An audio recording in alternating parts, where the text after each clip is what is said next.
வெயிலுக்கு பரவாயில்ல, நைட்டுமே சாப்பிட்லாம் அப்படின்னு தோணுச்சு. கம்பங்கூழுக்கு வந்து இந்த கம்பில் ஒரு குருணை இருக்கும், கம்பை பல்ஸ் பண்ணி வச்சுருப்பாங்க. ஸோ அந்த குருணை வந்து ரொம்ப டேஸ்ட்டாக இருக்கும்.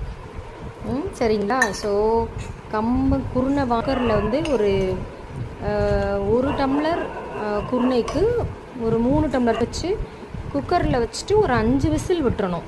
5 விசில் விட்டுட்டோம்னா தான் நல்லா வேகும். ஸோ வெந்த பிறகு நம்ம அதில் வந்து தயிர் ஆட் பண்ணியிருக்கிறேன். ஸோ தயிர் ஆட் பண்ணிவிட்டு ஸோ கொஞ்சம் அப்படியே தண்ணியாக வச்சிட்டோன்னா நம்ம சாப்பிட்டுக்கலாம். பட்டு இப்போ இது சாப்பிட்டாலுமே கொஞ்சம் நேரத்தில் பசிக்கும். பட்டு பரவாயில்ல, ஃப்ரூட்ஸ் ஏதாவது சாப்பிட்டுக்கலாம். இது பாருங்கள், அது வந்து கம்பங்கூழுக்கு மேட்ச் பண்ணி சைடுக்கு தொட்டுக்கிடுறதுக்கு இது எல்லாமே.